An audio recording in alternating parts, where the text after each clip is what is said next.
ill-fated 1848 Franklin expedition were located. Archaeologists in northern Greece unearthed an enormous burial mound, the final resting place probably not of Alexander the Great, but possibly of his companion, Hephaestion. Mahendraparvata, the first Khmer capital, thought to have been the largest settlement of the Middle Ages, was discovered close to the Angkor Wat temple complex in Cambodia. Archaeologists working in the necropolis of Saqqara happened upon a mummification workshop.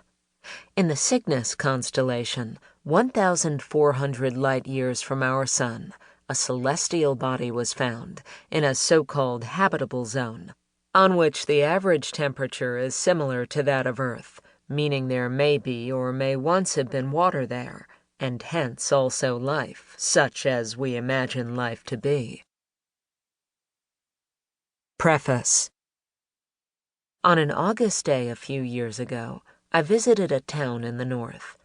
It lies on one of the innermost bays of a marine inlet that has extended far into the interior of the land since a prehistoric ice age, and whose brackish water is home in spring to herring, in summer to eels, in autumn to cod, and in winter to carp, pike, and brim. Hence fishermen ply their trade there to this day. For centuries, these men and their families have lived in a neighborhood that can only be described as quaint, consisting of little more than 2 cobbled streets, a drying place for the nets, and a monastery now occupied only by 2 aristocratic old ladies. In short, it is one of those seemingly timeless places that might very well tempt one to believe that some bygone age as vague as it is appealing is still alive today. Yet it was not the flowering rose bushes and leggy hollyhocks in front of the squat, whitewashed houses, nor their brightly painted wooden doors or the narrow alleys between the buildings, most of them leading straight down to the stony shore, that particularly lodged in my memory, but rather the peculiar fact that in the village center, instead of a market square, I found a graveyard, shaded by the green foliage of young lime trees and enclosed by cast-iron railings. In other words, the fact that, in the place where normally goods would be exchanged for money, instead the dead and buried were doing what, out of entrenched wishful thinking, is generally termed resting in peace. My astonishment, which I initially took for unease, was considerable, and was further compounded when someone pointed out to me the house of a woman who, while she cooked, was able to look out from her kitchen upon the grave of her prematurely deceased son,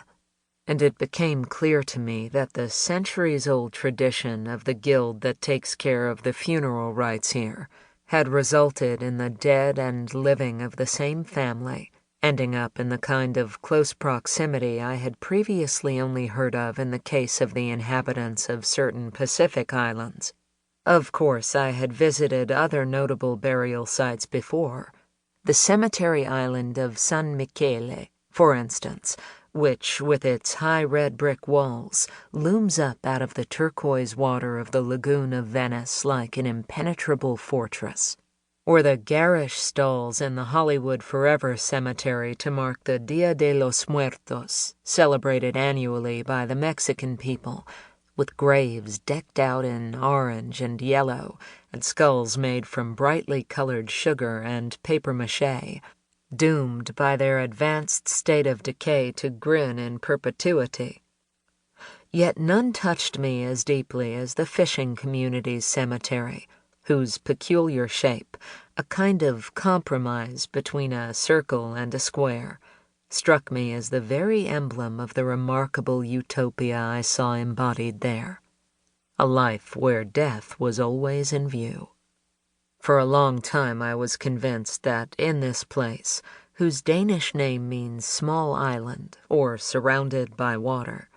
one is closer to life, precisely because its inhabitants had literally brought the dead into their midst instead of, as is otherwise the norm in our latitudes, banishing them from the heart of the community to beyond the city gates, although these burials